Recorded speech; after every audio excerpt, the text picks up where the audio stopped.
أعوذ بالله السميع العليم من الشيطان الرجيم بسم الله الرحمن الرحيم الحمد لله رب العالمين والصلاة والسلام على سيدنا محمد وعلى آله وصحبه أجمعين الله أكبر ولله الحمد. If you haven't again signed in the attendance sheet, please do so. If your name's on there, it means your credit. If it's not, your audit, and you don't need to sign if you're audit student, inshallah. So welcome to session 4 of the course. We're into October already, subhanallah. We're about, I would say, maybe a little bit, maybe more than a third, almost halfway through in terms of content. As you saw earlier, well, the first 3 weeks, you always start basic concepts, and you build towards basically more, kind of more advanced concepts and discussions, inshallah. So we're going to get, I think one of today's topic is an exciting one because it has to do with something that I think everyone needs to know for sure, and we'll get there sooner than later, inshallah. But before we do, we always it always happens in the beginning. Sorry, you guys gotta wake it up or something.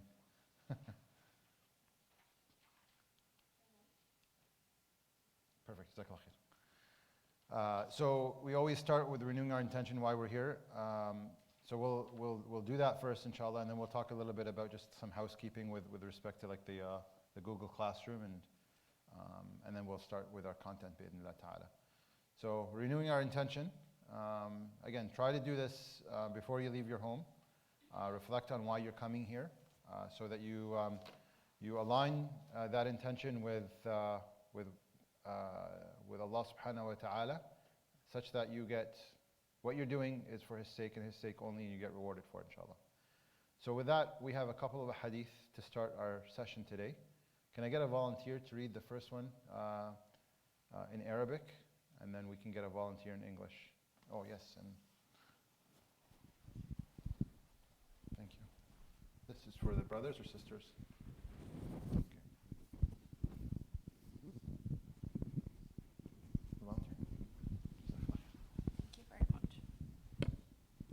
بسم الله الرحمن الرحيم. عن أنس ابن مالك قال رسول الله صلى الله عليه وسلم: من خرج في طلب العلم كان في سبيل الله حتى يرجع. Okay, Jazakallah khair. You wanna read the English or translation? Anas ibn Malik reported, the Messenger of Allah, peace be upon him, said, whoever goes out seeking knowledge is in the way of Allah until he returns. So you can see the importance of seeking knowledge, right? The knowledge is what elevated Sayyidina Adam and humanity above all other creation. And so when we are on a path to seek that knowledge, and of course this refers to knowledge that's beneficial, right? Many types of knowledge out there. Some of it is, is okay. Some of it's not so good. But we're talking here about beneficial knowledge that benefits in terms of whether it's worldly or for the hereafter, but it's beneficial knowledge. And if you see the wording, whoever goes out seeking knowledge in the way of Allah. And that's what we're doing today. And fortunately, alhamdulillah, we have a lot of resources these days in our day and age that come to us versus us having to go out, leave our home for months. I mean, we still do, like people go abroad and study, but a lot of that's more accessible now to us. So that's a blessing that we've got. Take advantage of this blessing. So when you have halaqat by the shuyukh around the city, certainly try as best as you can to attend it, seek knowledge. It's in the path of Allah subhanahu wa ta'ala, right? Because a lot of people, you think that, in the path of Allah means I go out and basically I may never come back in terms of, something happens to me because I'm defending the deen, but that's not necessarily the only way to a path to Allah subhanahu wa ta'ala. So I hope, it's a short hadith. I would encourage you to even memorize it, inshallah, and just remind yourself of it. The second hadith, anyone wants to volunteer to read the Arabic?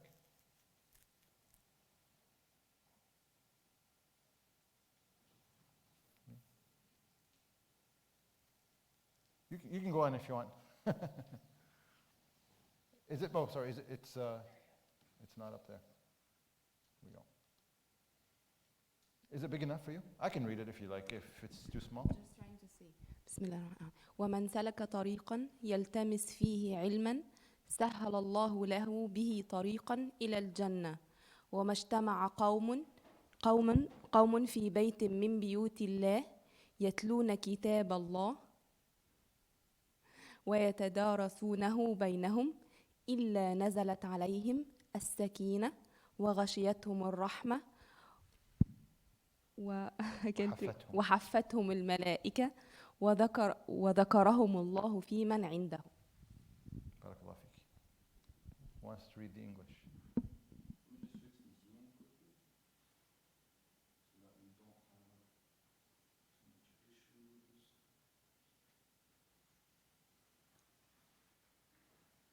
Oh yeah, much better. بارك الله فيك.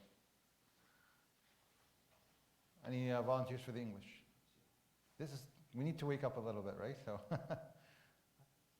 if there's no volunteers, I'll pick on someone.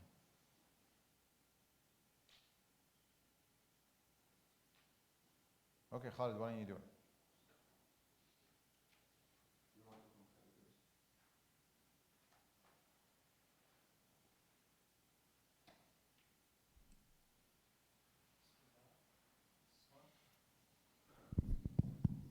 Abu Hurairah reported, the Messenger of Allah ﷺ said, whoever travels a path in search of knowledge, Allah will make easy for him a path to paradise.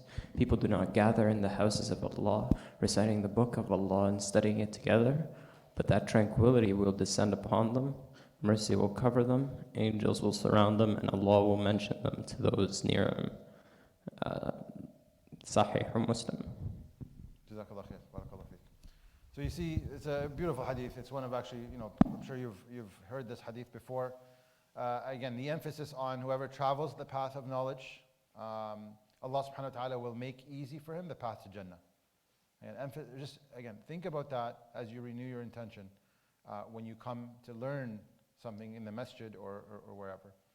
People don't gather in the houses of Allah reciting the book of Allah or studying it. And this is what we're doing here, actually. We're studying the book of Allah. The misconception is, studying the book of Allah means I have to open the mushaf and read it, and that obviously is studying the book of Allah, but that doesn't necessarily mean that's the only way of studying the book of Allah. What we're doing today in learning, basically, ulum al-Quran is part of that knowledge. So if you do that, then Allah subhanahu wa ta'ala, then the hadith of Prophet says that the mercy of Allah will surround them, or they will cover them, and the angels will surround them, and Allah subhanahu wa ta'ala will mention them to those near to Him. So I mean, what better way can you spend your Sunday morning that you know that Allah subhanahu wa ta'ala's mercy is here, His angels are here, and Allah subhanahu wa ta'ala is remembering you. So it's an honor to actually be even in a congregation where this is happening.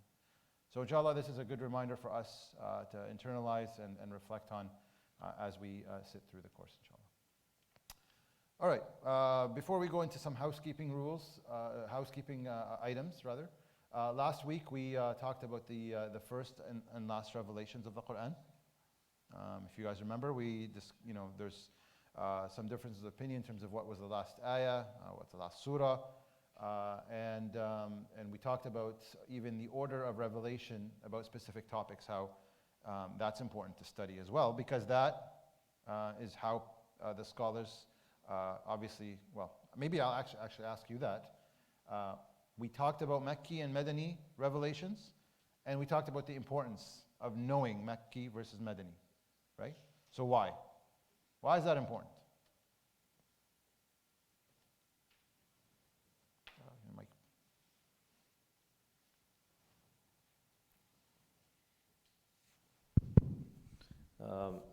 It's important to understand the context surrounding the ayat and what kind of caused them to come down, and if you understand the context, then you'll have a better understanding of the ayat themselves. Yeah, we haven't talked about Asbab al-Nuzul yet, right? Like the causes of revelation. But in terms of categorizing Makki versus Madani. So context is important, but what about context? Yes.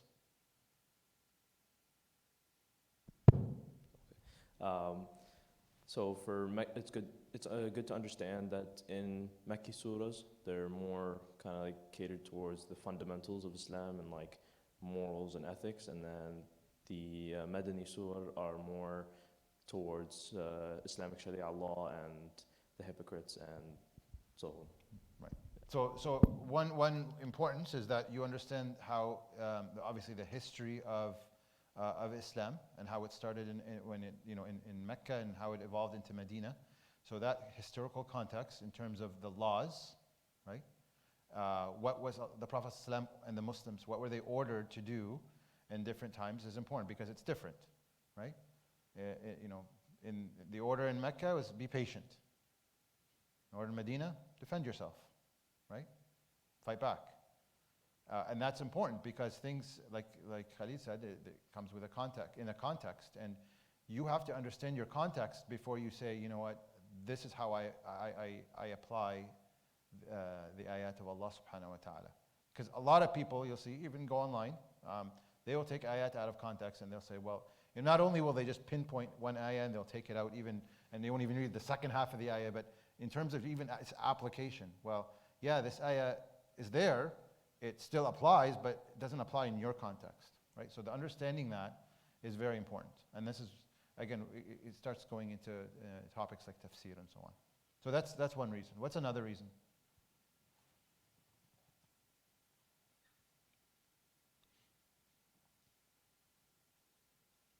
You guys are lucky we don't have our pop quiz today.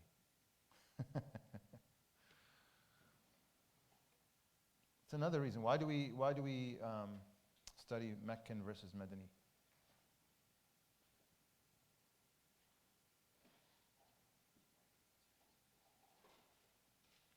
Did I go over it too fast last week?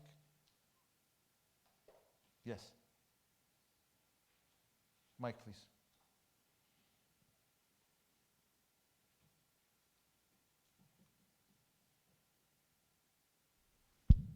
It shows the differences of attitude between the two periods. Absolutely, right? The attitude and practices of the Prophet ﷺ and the Sahaba. Very good. Yes. Go back to Khalil, back and forth.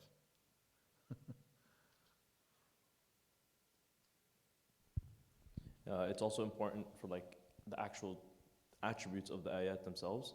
So there's a difference between like the Makki surah, which are smaller, tend to be like smaller verses or ayat, and then the longer verses are more Madani like type. Yeah, so those are the characteristics of the ayat, but why is that? Why are those, those are for you to identify the ayat, and then, and so it's important to identify because of, obviously, the reasons we're talking about. Another reason, obviously, it's the first point, when we talked about the first and last revelation is how do you come up with laws and rules around certain topics, right? We talked last week about the law or the forbidding of alcohol consumption or intoxicants, right? And that came in stages, right? So understanding, okay, well this makes sense because this came at this time, and then the total prohibition came later on in Medina, or later on when it was revealed in Medina. So laws, right? The shara of Allah subhanahu wa ta'ala. And then I think Khalil alluded to one of them is how do you address different people, right? Yes. Mike, please.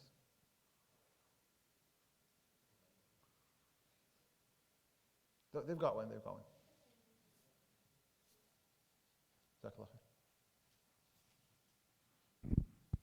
The Makki surahs address like all mankind and all people, whereas the Madani ones address like people of Islam, people of the Quran.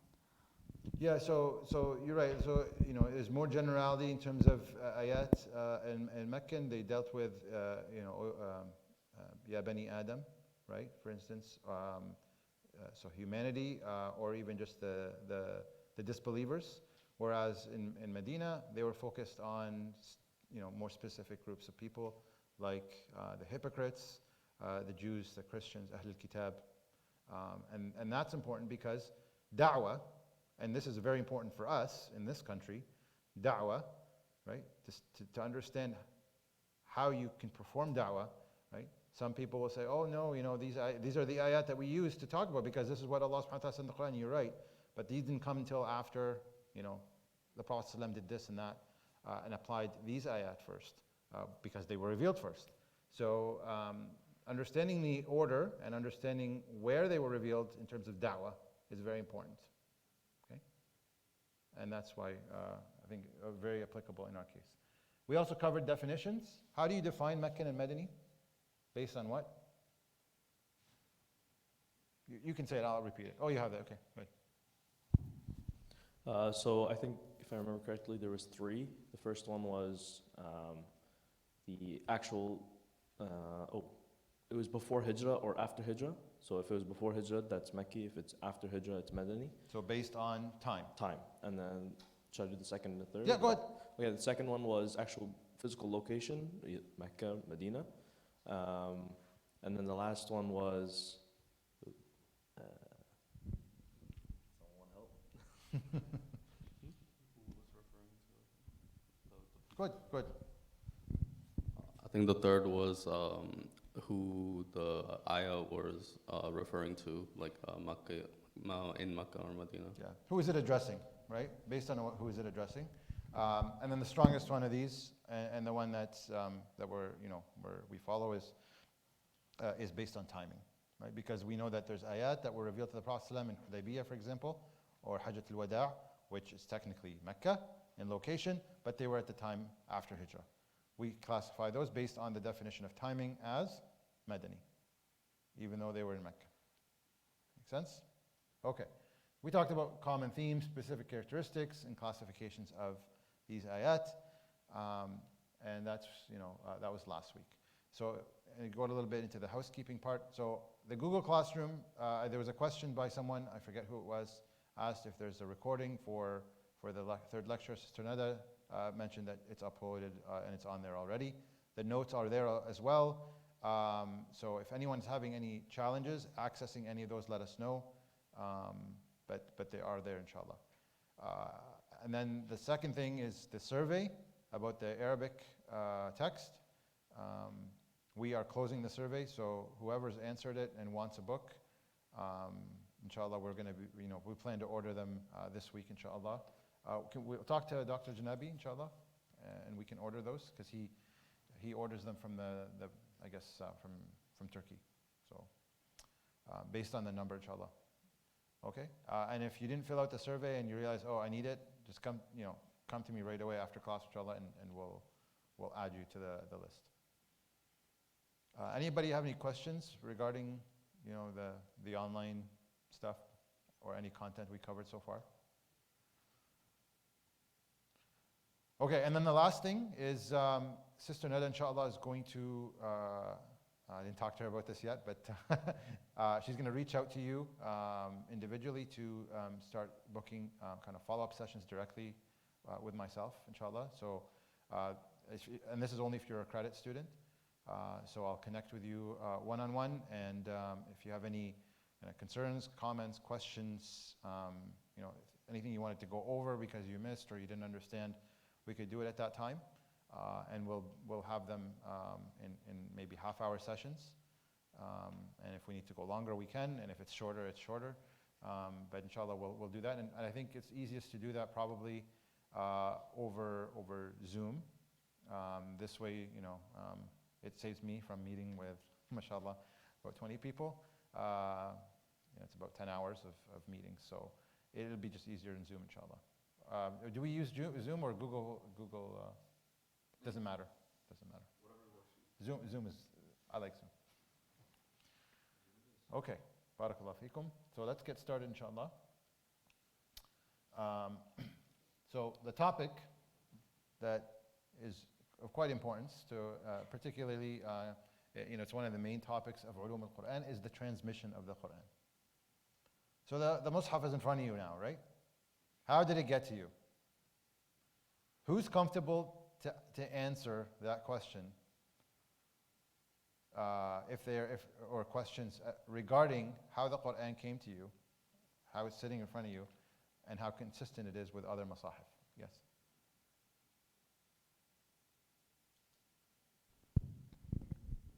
So when you say transmission, do you mean like from Lawh al-Mahfuz to like us, or from? So we've already covered from Oh, Lawh al-Mahfuz okay, to so the that Prophet ﷺ, right? Oh yeah. We've covered that. Okay. Anybody have it? That was last week, right? Yeah, I know. Or 2 weeks ago. I just wondered how far Yes. back you wanted me to go. So from the Prophet ﷺ, To us. because we've already established from Allah subhanahu wa ta'ala to the Prophet ﷺ, Yeah. it's perfect. It's not changed, not tweaked, nothing missing, right? It's perfect in its content and the text and in the ayat. Nothing has been, changed. Yes. So, can I do it? So I don't want you to tell me the steps, but how comfortable, I'm asking, how comfortable are you in answering people who are going to ask you and say, how do you know that the Mus'haf in front of you today hasn't been changed at any point in history in over, 1441 years? How do you know? Yes.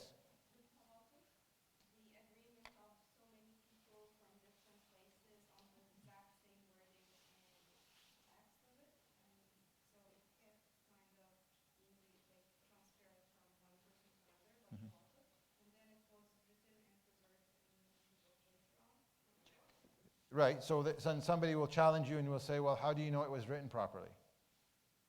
Right?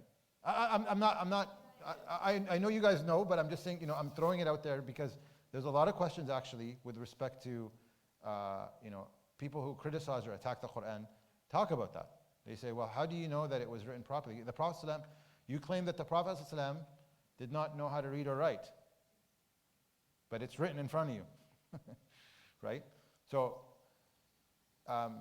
some of these obviously concepts, it's obvious, but some of them I think are very important to highlight, and there's a lot of detail here, and this is again an introductory class.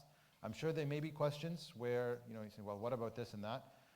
We'll do our best, inshallah, to answer them, but I'm giving you the high level, inshallah, of the transmission of the Quran with details, so that you understand and so that you can address those sort of questions if they come your way. And again, building your iman and faith in it, because some people say, well, you know what, I don't know, right? And there's nothing wrong if you don't know. I mean, that's why we're learning this course. Yes?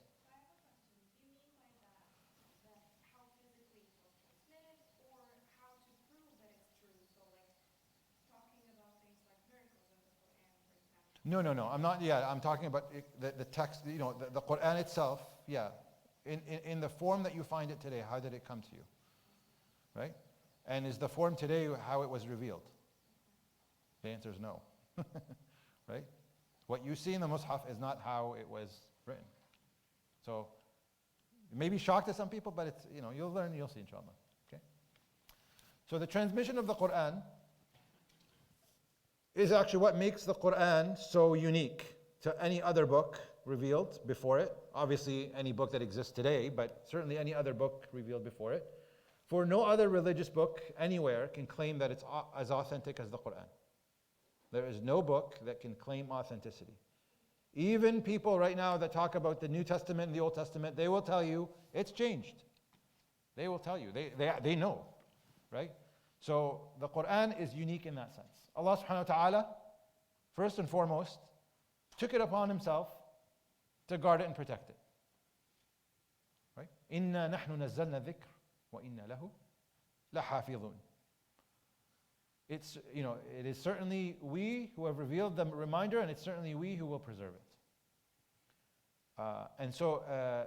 By the way, this ayah, if you understand Arabic, there's articles of tawqeed, like emphasis. Inna, nahnu, right? Inna and nahnu are basically, emphasizing that we, we are going to. Allah subhanahu wa ta'ala is obviously using the royal we here. Nazzalna dhikra, we revealed down or sent down the book. Wa inna, again another emphasis, and we are lahu, for it. لَحَافِظُونَ. Even la. La is an article of tawqid to emphasize, and we will protect it. Right? So, Allah subhanahu wa ta'ala places a lot of emphasis on that protection, that He took it upon Himself, subhanahu wa ta'ala. And even when the Prophet ﷺ was fearful of forgetting verses or ayat, Allah subhanahu wa ta'ala said to him, لا تحرك به لسانك لتعجل به إن علينا جمعه وقرآنه. Right? Don't rush your tongue and try to memorize the revelation of the Quran. Don't worry. It is certainly upon us to make you memorize it and recite it. إن علينا جمعه وقرآنه. We're taking care of that. Don't worry. Allah subhanahu wa ta'ala is reassuring the Prophet ﷺ, and Allah subhanahu wa ta'ala says also, وَإِنَّهُ لَكِتَابٌ عَزِيزٌ لَا يَأْتِيهِ الْبَاطِلُ مِنْ بَيْنِ يَدَيْهِ وَلَا مِنْ خَلْفِهِ تَنْزِيلٌ مِنْ حَكِيمٍ حَمِيدٍ. For this is truly a mighty book. It cannot be proven false from any angle, any perspective. It's a revelation from the all-wise, praiseworthy. Okay? لا يأتيه الباطل. It cannot be, there's nothing false about it, from any perspective or any angle. And that's one part of the miraculousness of the Quran. So Allah subhanahu wa ta'ala has guaranteed that. So the transmission of the Quran. The transmission of the Quran, again, sister mentioned that it's by tawatur, so numerous people. But ultimately, there are two ways it's been transmitted. Orally and written. Orally and written. Not surprising, right? We know that. We're going to talk about the oral transmission. That's the easier part. Right? That's the easier part. There's less technicality and steps and in terms of gathering it. Because if we've memorized something, you and I, or all of us, and I say the ayah and I mess it up, I'll have all these people correcting me. Right? So, it's not showing. Okay. Based on the oral transmission of the Quran is based on memorization that began with the Prophet ﷺ. Allah subhanahu wa ta'ala says, رَسُولٌ مِّنَ اللَّهِ يَتْلُو صُحُفًا مُطَهَّرَةً. That there's it's a messenger from Allah reciting the suhuf, which we'll talk about the meaning of soon, inshallah, of utmost purity. So, what we know is the Prophet ﷺ memorized it from who? Jibreel. And so, that Jibreel came down and and again, we talked about the different methods. The Prophet ﷺ memorized it and that was it. That's it. The ayat, khalas, they're memorized. Good. You're good to go. Don't even, you don't have to say them they're perfect. The Prophet ﷺ is human and he memorized it, so he would be, like all of us, we need to review, right? We need to review our hifz. The Prophet ﷺ reviewed his hifz with who? Jibreel. And Aisha did this every Ramadan. He would do everything that was up to, everything that was revealed up to, from beginning to end. And the last Ramadan of his life, Aisha, he reviewed it to Jibreel twice. Right? And so this is it's a good maybe thing to say to my kids. If you think you're going to memorize the Quran and not review and keep it, it's not going to happen. You need to review. And we know that. The Prophet ﷺ also declared the revelation, obviously, to the Sahaba and instructed the Sahaba to memorize it. That's not a surprise. And the Sahaba did memorize it. We have different reports of the Sahaba reciting the Quran in Mecca. This is again all in Mecca, right? Because this is early. Of course, it happened in Medina, but we're talking specifically now about the Prophet ﷺ memorizing and now giving it to the Sahaba early on. And the report from Abdullah bin Mas'ud was he was the first man to publicly recite the Quran. Does anyone know the story of Abdullah bin Mas'ud? How he did that? Yeah? You want the mic? The story? Do you know the story? I've heard of the story. Yeah? Do you want to share it? In order to do the detailed justice? No. It's not detailed, it's just he, radiallahu anh, went in front of the Kaaba, to the Maqam Ibrahim, and he started to recite أعوذ بالله من الشيطان الرجيم بسم الله الرحمن الرحيم الرحمن, right? علم القرآن. He started reciting Surah Al-Rahman, like this is like the surah, right? Al-Rahman, like remember The people in Mecca didn't use that attribute of Allah subhanahu wa ta'ala. They didn't know what it was. Right? Allah subhanahu wa ta'ala tells us that in the Quran. قَالُوا وَمَا الرَّحْمَنُ. Right? Who is the Rahman? We've never heard of that term. And so he came and he said, he started reciting Ar-Rahman. And what happened to him? They came and they beat him up. And he kept reciting until what Allah subhanahu wa ta'ala allowed him to recite. So that's an evidence that he had memorized the Quran from the Prophet ﷺ, right? Abu Bakr radiallahu anh was reports that he would recite it outside his home, radiallahu anh. So the Sahaba, there's numerous hadith showing the Sahaba, proclaim the Quran out loud, and that is obviously a sign that they've memorized it. There's numerous hadith giving accounts of efforts made and taken by the Prophet ﷺ to ensure that it was preserved in the memories of people. خَيْرُكُم مَّن تَعَلَّمَ الْقُرْآنَ وَعَلَّمَهُ. We talked about that. He emphasized learning the Quran. Again, learning is very general, but in this context, it means you also memorize it. Right? So the best of you are those who learn the Quran and teach it. So I encourage everybody, inshallah, to learn it from that perspective as well, of memorization. So, it was well known that the Quran was recited in the daily prayers, and many companions obviously heard the passages of revelation, memorized them, and used them in prayer. Now, did the companions, did they have to pray? Did the believers, Muslims, companions, have to pray before Isra and Mi'raj? So when was the order of prayer? The 5 prayers. When did that come? Yes. Right. So when the Prophet ﷺ ascended, right, during Mi'raj, right? That was the order when it was 50 prayers, and he came down, ﷺ, and Sayyidina Musa said, "It's too much on your people. Go back," and and he went back and forth between Allah subhanahu wa ta'ala and Sayyidina Musa until it was 5, and he said, "I'm too shy to even reduce it below that." ﷺ. So did the Muslims have to pray before that? So did they pray, is the first question. Did they pray before that? Yes, they prayed. Did they have to pray? Was there an order to pray before Isra and Mi'raj? Yes, there was. They had to pray the night prayer. That was a fard on the believers. Right? They prayed the night prayer. And then the ayat in Surah Al-Muzammil came at the end, the last ayah. إِنَّ رَبَّكَ يَعْلَمُ أَنَّكَ تَقُومُ أَدْنَى مِنْ ثُلُثَيْ اللَّيْلِ وَنِصْفَهُ وَثُلُثَهُ and so on to the end. It's a long verse or ayah. And Allah subhanahu wa ta'ala basically took that obligation off of the believers. There's obviously a lot of reflections on and wisdom behind ordering of the Muslims. Again, these are the early Muslims. There's not a lot of them, but to pray the night prayer. And if you think about it, what's the hardest part of the day to pray? Middle of the night, because you're sleeping. So if you're able to get up in the middle of the night and say no to your sleep, and your nafs is saying, but the bed is so comfortable, but the blanket is so warm, and you're able to fight your nafs and resist sleep to get up to pray to Allah subhanahu wa ta'ala, that is a training for you, such that when hardships and tribulations, which did happen to the believers in Mecca, come, they were ready for it.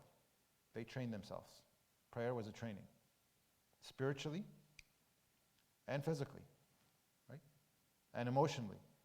So there was, and this is just for your benefit, there was obligation for the believers to pray. It wasn't 5 times, but there was. And then Allah subhanahu wa ta'ala lifted that, عَلِمَ أَن سَيَكُونُ مِنكُم مَرْضَى وَآخَرُونَ يَضْرِبُونَ فِي الْأَرْضِ and so on. So they used to recite Quran in their prayer. How would you recite Quran if you didn't know it? So this is again, understand why we're saying all of this is the Sahaba memorized the Quran, right? I know we take it for granted, say, well, obviously they memorized, but we have to know this evidence and details so that we can explain it to ourselves and others, right? It's not just take it for granted, okay, they memorized. Well, how do I know they memorized properly? Well, because they used to recite it out loud. And if you recite an ayah out loud right now and it's wrong, guaranteed half the class will fix you, right? So that's important. There's also, again, a very famous hadith that the Prophet ﷺ asked Abdullah bin Mas'ud to recite he enjoyed his voice, ﷺ, so he asked him to read Quran to him. And Abdullah bin Mas'ud said, how do you want me to read the Quran and it was revealed to you? I love the adab. And the Prophet ﷺ said, no, I love hearing it from you. So Abdullah bin Mas'ud recited Surah An-Nisa until he came to the ayah, فَكَيْفَ إِذَا جِئْنَا مِنْ كُلِّ أُمَّةٍ بِشَهِيدٍ وَجِئْنَا بِكَ عَلَى هَؤُلَاءِ شَهِيدًا.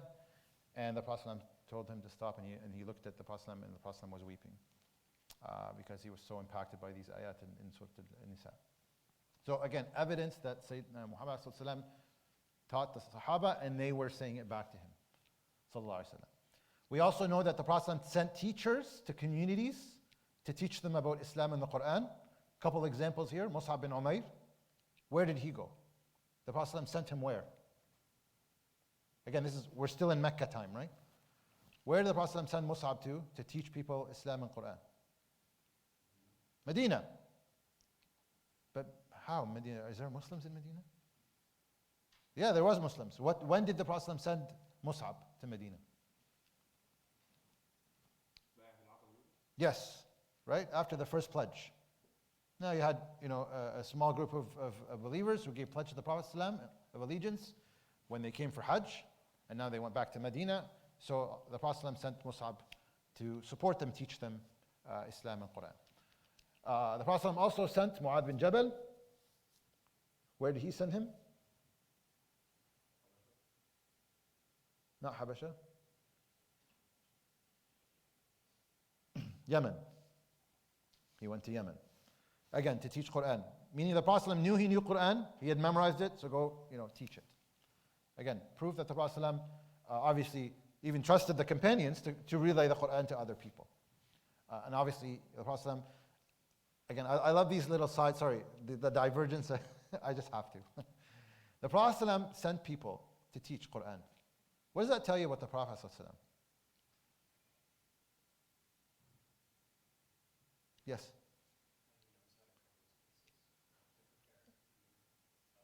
So strategy, for sure, strategy, and absolutely. What else? Trust in his companions, empowering them, right? What else? Yes.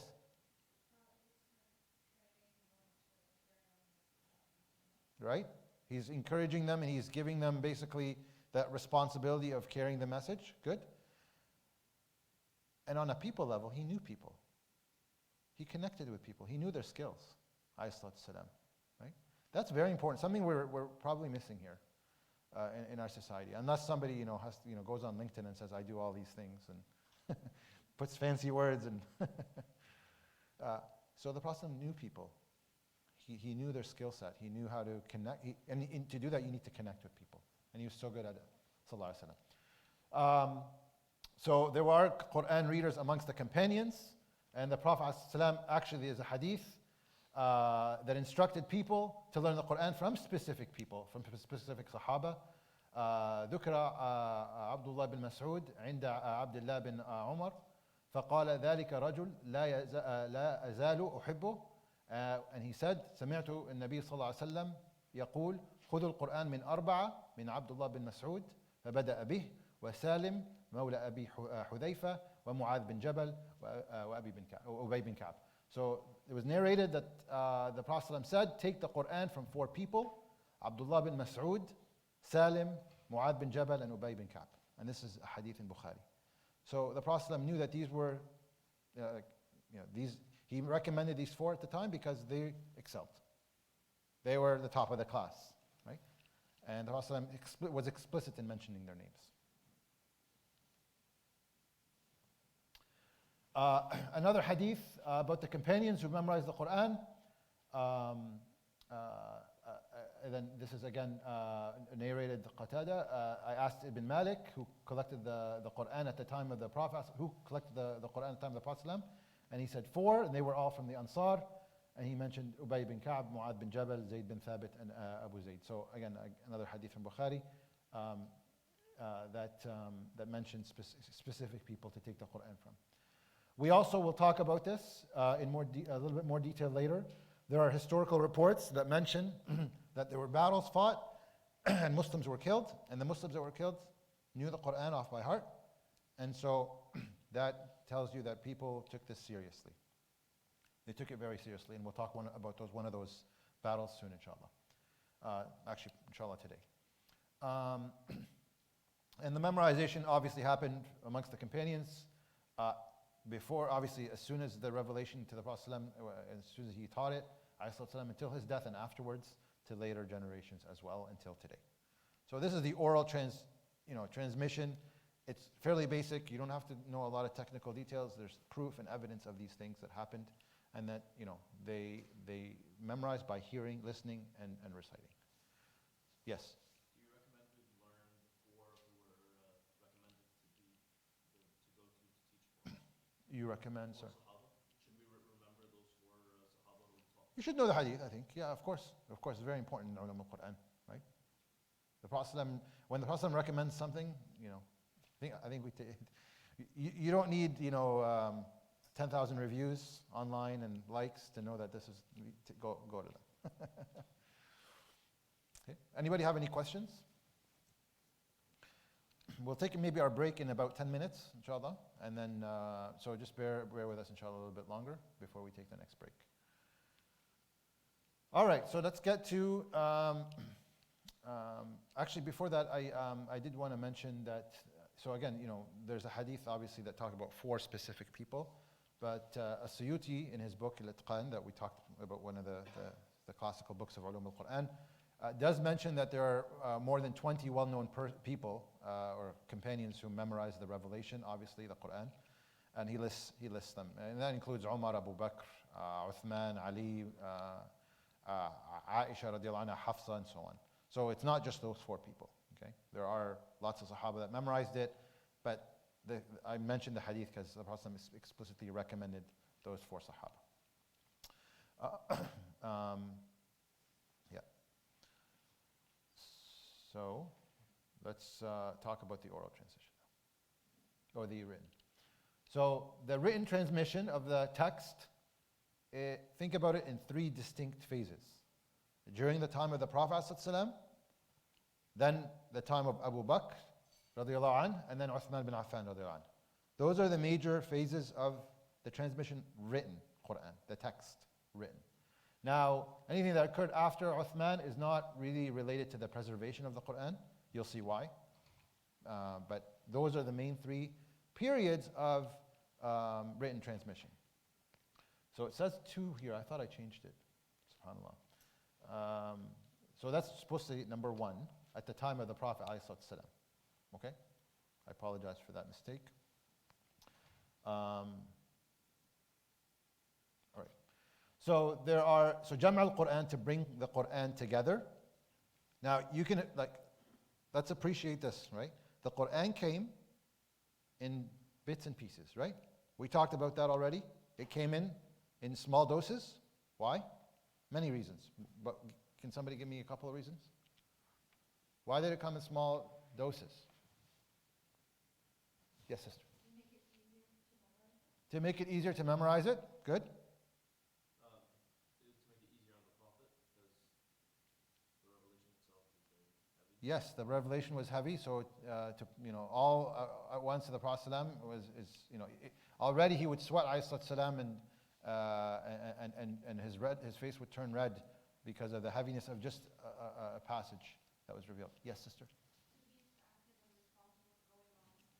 Absolutely, to be interactive and respond to what's going on in the context, right? Because things were happening, and the Quran isn't, it didn't come all at once. Say, okay, well, figure out how to address this based on. No, it came at a specific time for a specific reason. Yes. Yes, the implementation of laws gradually, and we talked about why Madani and Mecca earlier on, right? So a lot of reasons. So.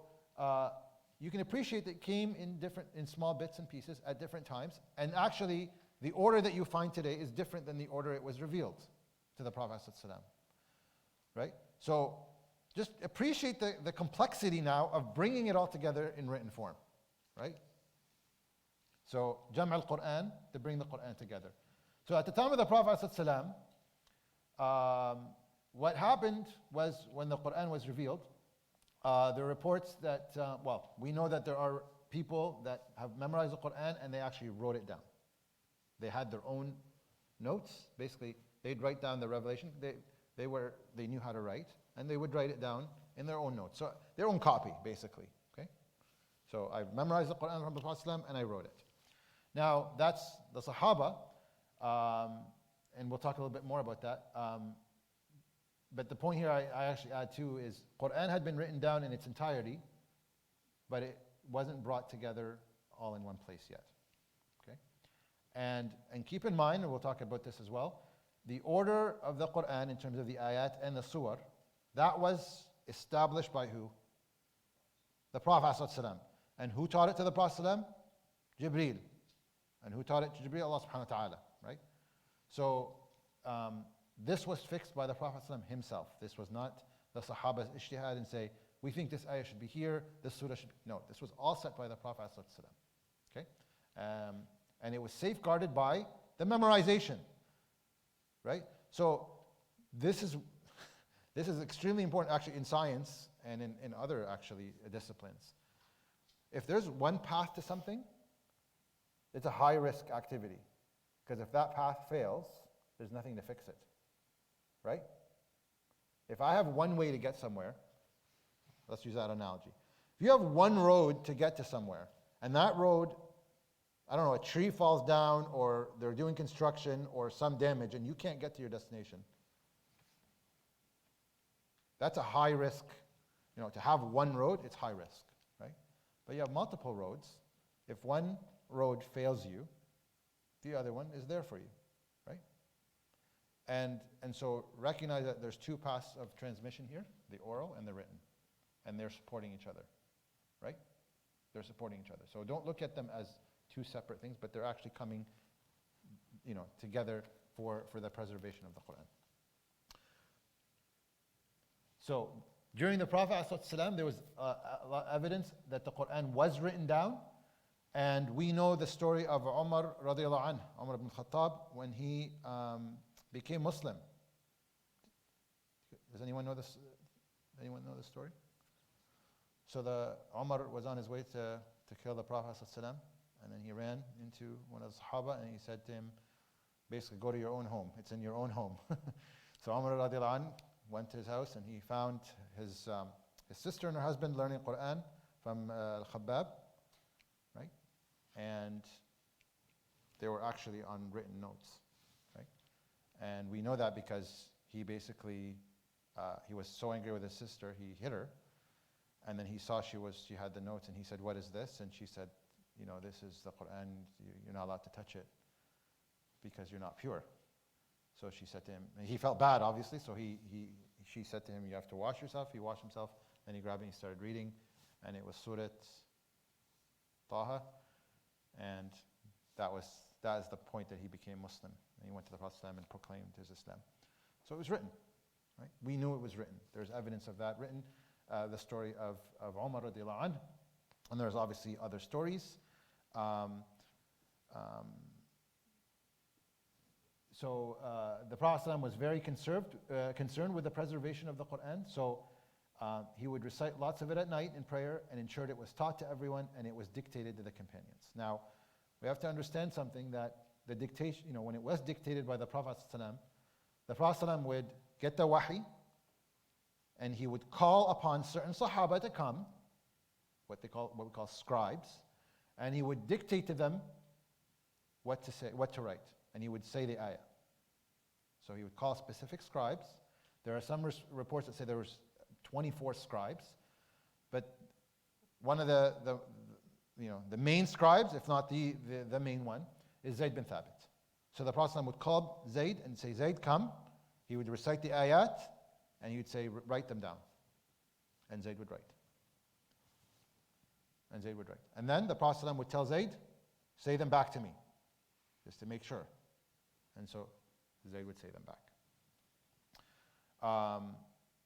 So that was part of the revelation. We have to understand that it was written as soon as it was revealed. The Prophet would say it and would command for it to be scribed, and it would be scribed and sent back to him, alayhi salatu wasalam. So, questions about the Prophet, did he write it? He was ummi, he couldn't read and write. He commanded the Sahaba to write and say it back to him to make sure it was correct. So that we see evidence of that that the Quran was written early on from the time when it was started to be revealed. See here. So I don't know if I want to go into this right now, to be honest. I thought I had something else here. Sorry. So, I'll just, I don't know if I put it in or not, but so I'll just, some proof from the Quran that the Quran was in a form that's written. Allah subhanahu wa ta'ala says, وَمَا كُنْتَ تَتْلُو مِن قَبْلِهِ مِن كِتَابٍ. You did not used to recite before this a book or read anything before this revelation. وَلَا تَخُطُّهُ بِيَمِينِكَ. And you wouldn't be writing it at all, right? إِذَا الْأَرْتَابَ الْمُبْطِلُونَ. So there is evidence that Allah subhanahu wa ta'ala is referring to the actual writing process of the Quran. And Allah mentioned that Rasulullah he was unlearned, right? هو الذي بعث رسول هو الذين الذين يتبعون الرسول النبي الأمي, right? The people who follow the prophet الأمي, the unlearned prophet. And then هو الذي بعث في الأميين رسولا منهم, that he sent amongst the illiterate a prophet from amongst them. Now, there are people in Mecca that knew how to write. And we know that because every year, this is even before prophethood, there was a contest in Mecca. There was a poetry contest. And poets from all over Arabia would come, and they would say their poems. And the winning poems, and it was a big honor, the winning poem would be put up on the Kaaba. So that was a big deal, right? So again, so that was written. So people knew how to write at the time of the Prophet ﷺ. Again, more evidence and proof to understand these important points is very important. Let's see here. Yeah, so we already said that not only the Prophet ﷺ ensured the Quran was written down, but he also checked whether it was written correctly. And he would tell Zayd, for example, after he would dictate it to him, recite it back to me, read it back to me, and he would. And this is Zayd saying this to us. The companions had their own personal copies. I mentioned that already, right? So there was nothing stopping the Sahaba from writing. Actually, the Prophet said to them, do not write anything from me except the Quran. Whoever writes anything besides the Quran should burn it. And this is narrated in Sahih Muslim. So the Prophet did encourage the writing of the Quran. And then, so you say, well, okay, hold on. You can't write anything else? What about the hadith? Well, there's interpretations of this. Well, obviously, this came early. This hadith came early, number one. So the Prophet did allow people to write later on.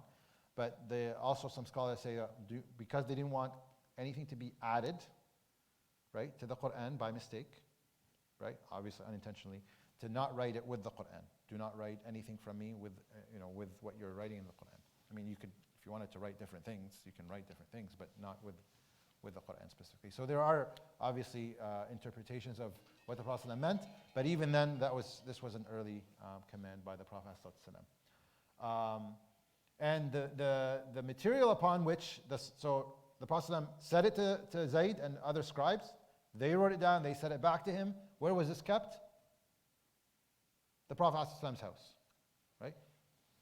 So there's no finicking around. Like, we know that it was protected with the Prophet's home, and we know the Prophet was a Sadiq al-Amin, right? People used to give him their belongings to hold on to as a trust because we're traveling or whatever, and he would take care of it, right? He would take care. People trusted that, so the Prophet's home was safe. And material that was written down by the scribes was done on different materials: cloth, stones, date palm leaves, saddles, shoulder blades of animals, bones, and so on. Right? So there are different materials from which the Quran was written. They didn't have the luxury of, manufacturing of pulp and paper from, St. Mary's, and you can buy it from Walmart for $5, 500 sheets. Like, they didn't have that, right? But so they used resources around them to do the writing. Now, evidence for Quran as a written document. I kind of already mentioned some of that. There's another ayat here. إنه لقرآن كريم في كتاب مكنون لا يمسه إلا المطهرون. Right? This is a Quran, a noble Quran. So Allah is referring to the Quran specifically, not just a book, but the Quran. And He said, Subhanahu wa Taala, it's in a book well guarded. It's in a physical book that's well guarded. And you know it's a physical book because it says, لا يمسه إلا المطهرون. They cannot touch it except if you're pure. Like, I don't know how more obvious it is that this is a reference to a physical book, right? Because can you touch words? There's no metaphorical here, right? There's also reports that people, when people came to Medina to learn about Islam, they were provided with copies of the chapters of the Quran, and they were given actually Sahaba to teach them the Quran as well. And the Prophet ﷺ reported to have said, "Do not take the Quran on a journey with you, for I'm afraid it should fall into the hands of the enemy." And this is by the Shaykhan, right? Muslim and Bukhari. So if this is referring to Quran by heart, and it's going to fall in the hands of the enemy, right? That wouldn't make sense. It'd be a physical copy that the Prophet is talking about. And Ayub narrated, the enemy may seize it, this is another chain of narration, and may have quarrel with you over it. So why is there a worry that it would fall in the hands of the enemy, that people might change it or quarrel over it and tinker with it? The Prophet's last sermon in Al-Hajj, he said, I have left with you something which if you hold fast to, you will never fall into error. Right? The Book of Allah, Kitabullah, wa Sunnati, and the practice or the Sunnah of the Prophet. So hold on to two things. The Book of Allah, referred to as a book. And Zayd, again mentioned, we used to compile the Quran from small scraps in the presence of the Prophet ﷺ. And then again, more evidence here, more reports. Again, this is for your knowledge and benefit. Uthman stated that when something was revealed to the Prophet ﷺ, he would call someone from amongst those who used to write it and say, place this ayah in this surah in which this and this is mentioned. And when only one ayah was revealed to the Prophet ﷺ, he would say, place this ayah in this surah where this and this is mentioned. So when the scribing was happening, the Prophet ﷺ would say, okay, what you just wrote, this would go between these two ayat or these sections of ayat or in this surah. So the Prophet ﷺ was delivering that arrangement as the ayat were coming. It's not like everything was revealed and okay, let's bring the whole piece of the puzzle together, right? This was happening dynamically. Ayat would be revealed. This goes at the end of Surah Al-Alaq, because they already had the first 5 ayat of Surah Al-Alaq, right? So that's how the process of writing at the time of the Prophet ﷺ was happening. Let me see, am I missing anything here before we take a break?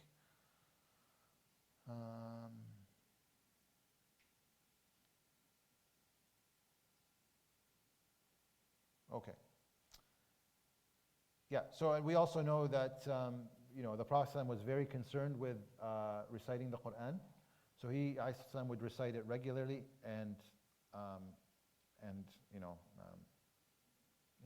know the hadith of the Prophet ﷺ in one rak'ah recited Surah Al-Baqarah, Al-Imran, and Nisa, right? Like all in one rak'ah in the middle of the night. So the Prophet ﷺ was very keen on preserving it and teaching it to other people as well. I want to talk, I guess after the break we'll talk about the story of Zaid maybe, inshallah. So we'll take a 10-minute break, come back at 5:15 inshallah, and then we'll have half an hour to finish inshallah. And if you haven't signed your name, please do so to the attendance sheet.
Okay. Bismillah, alhamdulillah, wa salatu wa salam ala rasulillah wa ala alihi wa sahbihi wa wala. We got to the part of the writing, so we're talking still about the writing of the Quran and its transmission in writing. So if it was written at the time of the Prophet ﷺ, why was there no book left by the Prophet ﷺ? Why was there no book? It was written on materials, we said, but there was no book left. And when we say book here, what do we mean? We mean a collection that's written in a single volume, basically cover to cover. This did not exist at the time of the Prophet ﷺ. So why? Well, I think we've already answered some of this actually earlier. Right? The revelation, number one, did not come down in one piece. It was gradual and continuously revealed. Okay? So if it would come to one piece, you'd say, okay, that makes sense. Why don't you just put it cover to cover? But it didn't. Number two, the ayat were not revealed in the same order that we find them in the Mus'haf today. Right? There's wisdom behind that, and the tafsir will go into that. But they're not arranged based on their final order, not chronologically. Number three, the Prophet ﷺ only lived about 9 days after the final revelation before he got ill and passed away. 9 days, right? Not a long time to compile the Quran all in one. Another important point, and we'll talk more about this later inshallah in another class, some of the ayat were abrogated in the course of the revelation. They're actually not found in the Quran today. Right? And therefore flexibility needed to be maintained. Right? So if it came all in one, and then all of a sudden, all holistically, or from cover to cover, and then you say, well, take this ayah out, don't put it in anymore, that could cause a lot of confusion. Right? If it's already cover to cover, and then so there was abrogation that happened. We'll talk about, again, that later, inshallah.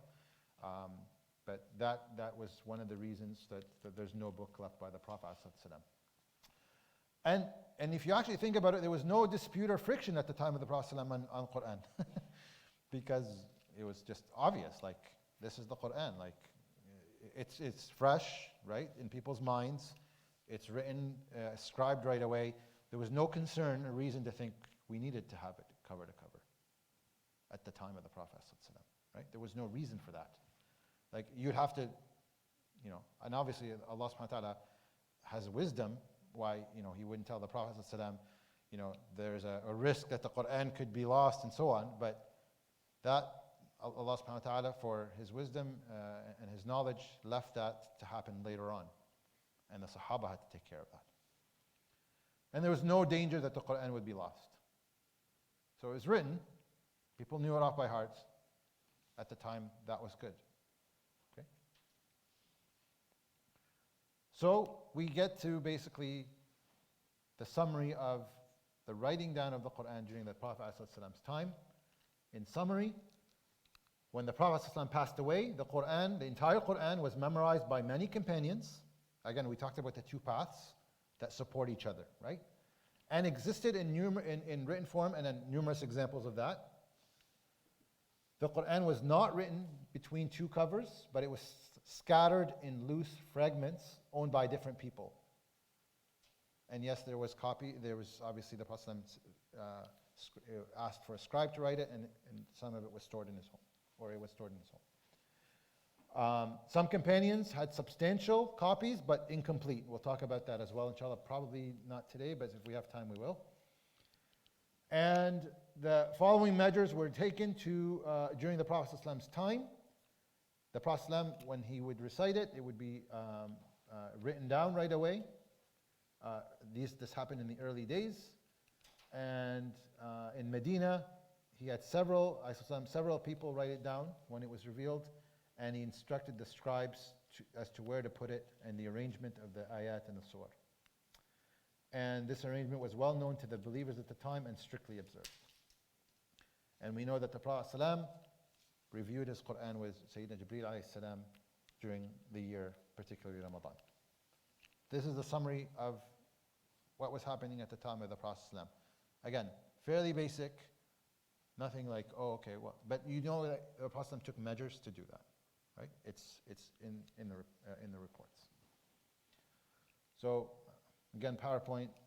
I know I didn't test. It's my fault. I didn't send you the link to test it, so I'm not blaming anyone. But it messed up my formatting. So you'll hear the terms suhuf and mushaf. In terms of terminology, you'll hear those two terms. So what do they mean? Well, both words are derived from the same root, sahafa, or to write. Okay?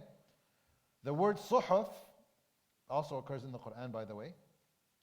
Suhufi Ibrahima wa Musa, right? Means scripture or written sheets.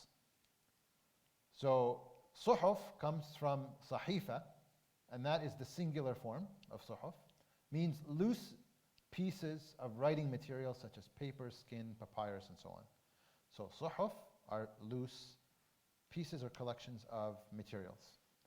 Mushaf, the plural is masahif, means the collection of those suhuf. And it's brought together in a fixed order between two covers into a volume. That's the difference between suhuf and mushaf. Is it clear? Yes? In history, and this is important because when we talked about the period of Sayyidina Abu Bakr and Uthman, we're going to be talking about these terms. Suhuf stands for sheets of which the Quran was collected at the time of Abu Bakr. So when we talk about suhuf, in terms of the Quran specifically, it's referring to sheets or materials that they were collected at the time of Abu Bakr, and in that form. And these suhuf were then the order of the ayat in which, within each surah, although it was already fixed by the Prophet ﷺ, and people knew that this surah came before this surah, the sheets, however, with the surah on them were still in loose arrangement. Even though people knew the order of the surah, right? It's actually not hard if you all 114. If you're going to go through memorizing the order, you'll see it's actually not hard to know the order. But those were not, when we talk about physical copy, were not in an order yet. They were still loose sheets. So not in a bound volume, basically. And the suhuf, or the mushaf, is the present context. In the present context, what we say mushaf is the collection of the Quran that happened when? At the time of Uthman radiallahu anhu. So suhuf is attributed to Abu Bakr. Mushaf is who? Uthman. Are you guys still with me? Suhuf, Abu Bakr's time. Mushaf is Uthman. What's the difference in suhuf and mushaf? Yes? Suhaf is individual sheets, like the sheets, Loose. sheets, and then the mushaf is the collection of those sheets in a single volume from cover to cover. Perfect. Barakallah feek. Okay?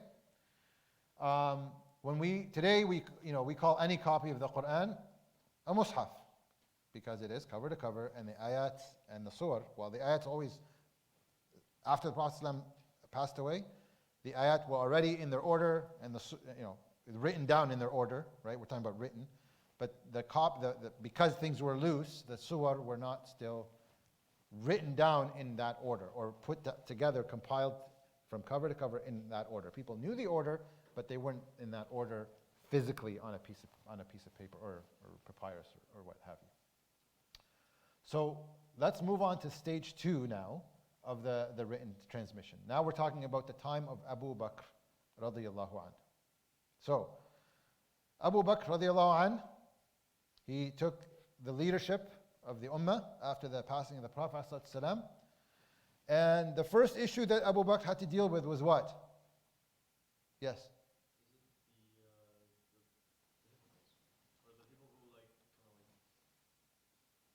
Apostasy, yeah. The battles of apostasy, or hurub al-ridda, right? So people, when the Prophet ﷺ, you can imagine it was an opportunity for people that were hypocrites, for example, to say, well, the Prophet ﷺ is gone now, so basically now we can start controlling the narrative and getting, establishing power. And then a lot of people start to proclaim prophecy, right? It's like a free-for-all, right? Oh, like, look, now there's nobody to assume that So Abu Bakr radiallahu anhu spent obviously his initial period, well, he only was Khalifa for 2 years, right? Before he passed away, radiallahu anhu. And he had to battle that and manage it. So during one of those battles, and that battle is Al-Yamama, around 70 companions who memorized the Quran fully were martyred. 70. That's a big number of Huffaz that were killed. So the death of that large number of Huffaz alarmed Umar radiallahu anhu. It concerned Umar, saying, uh-oh, the Huffaz, like, lots of them are gone, right? So he went to Abu Bakr and he said to him, basically, I'm scared that we're going to be, losing the Quran this way. And he proposed a solution to Abu Bakr radiallahu anhu, and tried to convince him to say, can you, bring the Quran altogether. And that wasn't done before. So Abu Bakr, what did he say? The Prophet ﷺ didn't tell me to do that, and he didn't do that himself. I'm not doing it. Right? I mean, you can appreciate that position, right? Because he's the leader, and he's being told to do something that Prophet ﷺ didn't do, so he was hesitant. Umar radiallahu anh, managed to convince Abu Bakr to undertake that project, to basically to preserve the Quran, and he radiallahu anh, Umar did not see that as an innovation to the religion, right? A bid'ah, because it technically it was not an act of ibadah, right? It's not an act per se of a ritual of worship to protect the Quran, to compile it together. And so he was able to convince Abu Bakr for the maslahah of the believers, for the benefit of the Muslims. And Abu Bakr agreed. So after some convincing, and they both decided to say, how do we do this? Let's assign it to somebody who is fit for it, who's credible, and they gave it to Zayd bin Thabit. Zayd bin Thabit. So he was responsible for collecting the entire Quran in one manuscript, from cover to cover. Okay? So Abu Bakr actually, there's a hadith from Abu Bakr. He's saying to Zayd, you are intelligent young man, and we do not doubt you. You used to write the revelation for the Prophet ﷺ, so we want you to collect the Quran. Remember we said Zayd was the scribe of the Prophet ﷺ, right? The Prophet ﷺ would tell him the ayat, he would write them, he'd say them back to me. So he was doing that on a consistent basis for the Prophet ﷺ, so who's more befitting to do that now? And Abu Bakr knew that, and he picked Zayd to do that. Now, do you think Zayd said, I'm doing it? What was Zayd's response, do you think? Yeah. Think about it. This is the Quran, right? Like, whoa. You're asking me to do what? So actually, Zayd, in his narration, says, if they asked me to move a mountain, it would have been easier for me. Moving a mountain would have been easier for me than to compile the Quran into one volume. This is the word of Allah subhanahu wa ta'ala, and this is a big responsibility. So he did, radiallahu anhu. He got convinced, they convinced him. So, before we talk about what he did, let's talk about why he was selected. Okay, it's important that, again, these are details that I think we should know. We already talked about he was a scribe, but why else? Why was he the best suited for the job? Well, he had memorized the whole Quran at the time of the Prophet ﷺ as well, obviously, besides scribing. He was also relatively younger than the other companions, so his memory was sharper. You guys are all young relatively speaking, to me, so you probably won't get this until you hit my age and your memory starts to decline, but it will start to decline, I guarantee you. Okay? You might not feel that at the moment, but it does. He was present at the time of the Prophet ﷺ's last recitation to Jibreel in Ramadan. Okay, there's reports of that before the Prophet ﷺ died that Ramadan. And he was the most knowledgeable amongst the companions with respect to reciting the Quran. So he was extremely fit for that role. And yes, if he said that if you assign me a mountain, to move a mountain, it would have been easier than doing that. So what did he do, radiallahu anh, to now collect the Quran into one volume? So he said about collecting the fragments of the Quran from the pieces of wood and materials and the hearts or chests of people. So again, the two paths, the oral and the written, came together to support each other, right? So Umar radiallahu anh stood up in the masjid and proclaimed, whoever has learned any of the Quran from the Prophet ﷺ directly, let him bring it forward. Right? So come with your writing. And so the people brought the scraps and parchments, which they used to write the Quran on. And Abu Bakr set conditions on what to accept and what not to accept. So the condition is, there needs to be at least two people who've learned the ayah from the Prophet ﷺ directly. You've memorized it from the Prophet ﷺ. Two people at least, right? And at least one copy of the ayah is written under the supervision of the Prophet ﷺ. Those were the conditions, and they both had to be met. If that ayah that you're bringing had to be memorized directly from the Prophet ﷺ by two people, and had to be at least written in one copy, directly from the Prophet ﷺ, saying it to you while you're writing, and you saying it back, those are the conditions that needed to be met.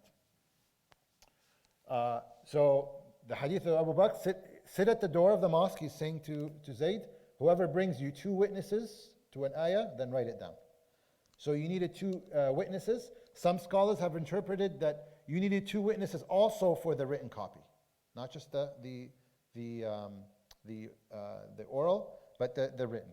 So actually, a lot of scholars say this is actually the condition is both two witnesses for writing and two witnesses for memorization.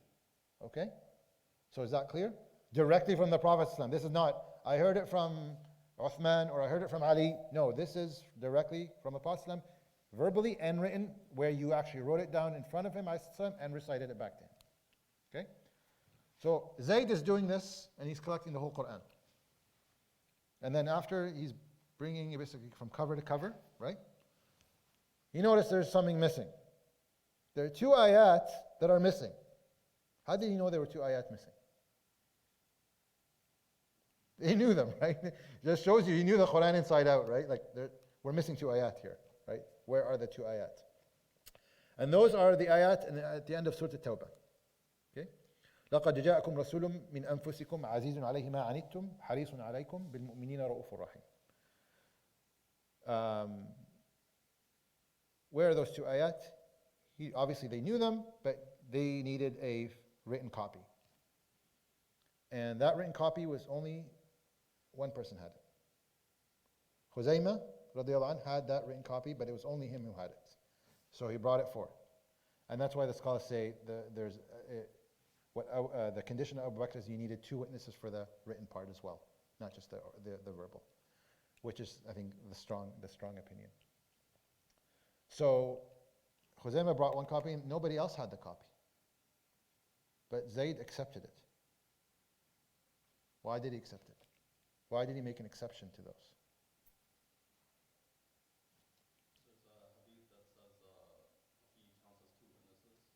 Yes. So there's a story at the time of the Prophet ﷺ, beautiful story, where Prophet ﷺ bought a camel from a Bedouin, and he wanted to, a horse or a camel, I forget now. SubhanAllah. So he wanted to buy the animal from the Bedouin, and he agreed on the price. Everything is final. The Prophet ﷺ said, I just have to go home and grab to pay you. So come with me. And so the Prophet ﷺ used to walk very quickly. And the story narrated that the Bedouin fell behind.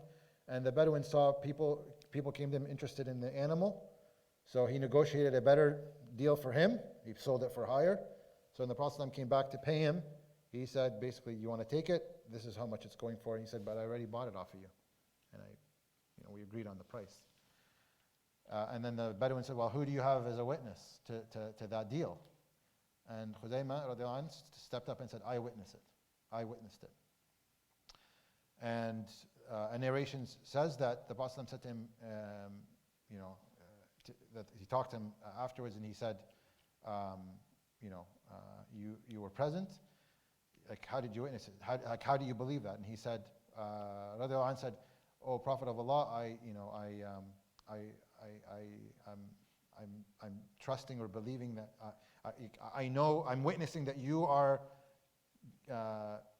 giving me ayat, or you're revealing, or you're teaching us ayat from the heavens. How wouldn't I not believe you in matters of dunya?" You're talking on behalf of Allah subhanahu wa ta'ala. How would I not believe you there? So the Prophet at the end of the story is that he said, the testimony of Khuzaymah is worth 2. And so Zayd remembered that. And he said, I take that as 2, because the Prophet said his testimony is worth 2. And by the way, a testimony of 2 is very common in Islam, right? When you do a contract, for example, فَاسْتَشْهِدُوا شَهِدَيْنِ مِنْ رِجَالِكُمْ. So you need 2 witnesses for contracts. So they applied those ayat, or that ruling, for Quran, but Khuzaymah had the honor of having his vote count as 2, basically, because the Prophet ﷺ mentioned that based on that story. So I just thought the story is subhanAllah, you don't know why things happen. Obviously, there's a lot of reasons why that story could have happened to teach us different things, but certainly for the Quran's compilation, that his writing is worth 2. So it's quite interesting. Okay, so we'll wrap up. I think we have about 8 minutes left. So within 2 years of the Prophet's death, all the major companions were still alive. The Quran was compiled. Yes, there were people that passed away or got killed in the battle of Yamama, but that spurred the Abu Bakr compile the Quran. So the written copy of the Quran is referred to as, it's not, that's another typo, should say suhuf, not suhur in English. So collection of loose papers, and that remained with Abu Bakr, but it was now basically a copy, right? So a copy of things that are arranged, and that copy was stored with Abu Bakr, and when he passed away, it went to Umar, and then it went to Hafsa. Hafsa is the daughter of who? Who's Hafsa? Umar's daughter. How else can we describe Hafsa? The wife of the Prophet, our mother, right? Mother of believers. So that was stored after Umar passed away, it went to Hafsa. And that Mus'haf that Abu Bakr ordered to be collected was not meant to be the official copy of the Ummah. It was meant just to preserve the Quran in its entirety so it's not lost. Okay? So remember that. It was there because Abu Bakr was worried that it would be lost. It was not there to for any other reason but that. And just a quote from Ali radiallahu anh saying, "The person with the greatest rewards with regard to the compilation of the Mus'haf is Abu Bakr. May Allah have mercy on Abu Bakr. He was the first person to compile the book of Allah." All right, so we have, I want to try to finish this section, inshallah, which is now the 3rd phase of the collection of the Quran in written form, and that is at the time of Uthman radiallahu anh. So, why did that happen? So let's talk about that first. Umar. So Umar radiallahu anh assumed after Abu Bakr the Khilafah, right? So what happened in the Quran at the time of Umar?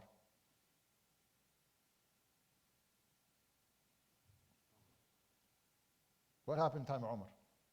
Yes. The Quran itself. Nothing really, right? Because Umar radiallahu anh actually was, now his mission was to spread Islam, and it's reports that it spread 5-fold. So multiply by 5. He basically got into Bilad al-Sham, Syria, Egypt, the Persian Empire, the eastern part of the Roman Empire. So Islam was spreading, and it's spreading quickly at the time of Umar radiallahu anh. That was his focus radiallahu anh. And there was no reason to do anything with the Quran at the time, because now it's preserved, right? There's a copy, it's preserved. It's sitting in his home, radiallahu anh, and then it went, after he passed away, it went to Hafsa. Okay? Now who assumed the Khilafah after Umar? Uthman radiallahu anh, right? And so that's when there was a need.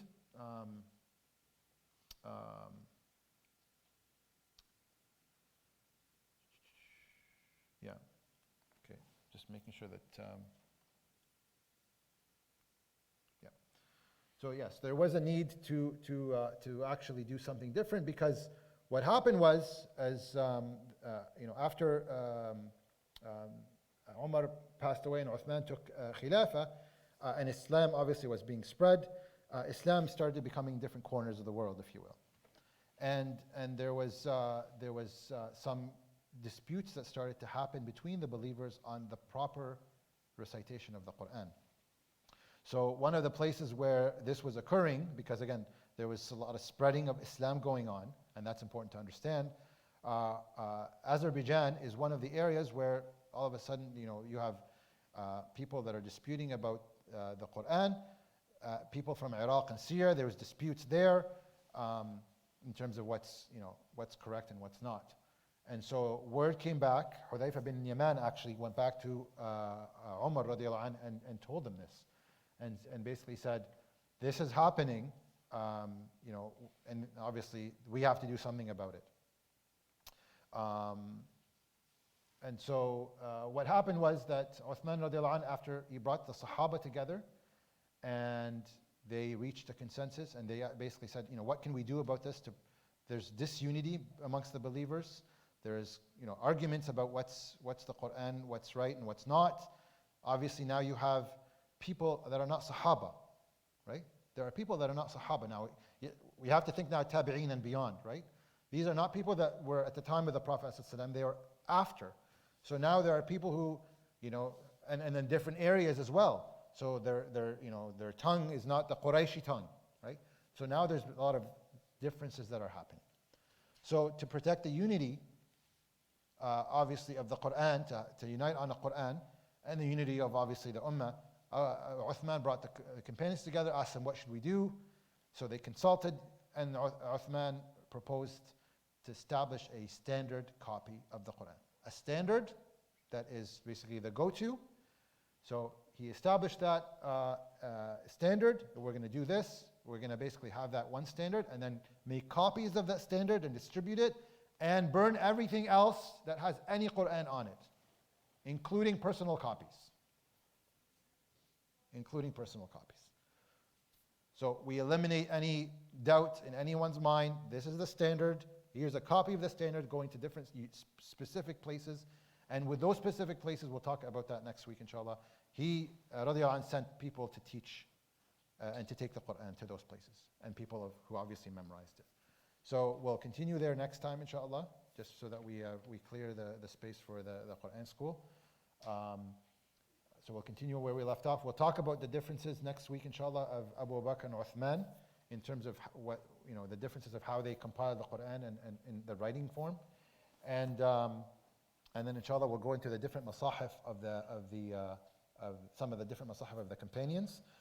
It's quite interesting, actually. And then we'll talk about how the Quran started to change in terms of its written form to include different things that weren't included originally, like putting vowels and whatnot. Any questions before we wrap up for the day? Yes? Is the standard copy different from Abu Bakr's copy?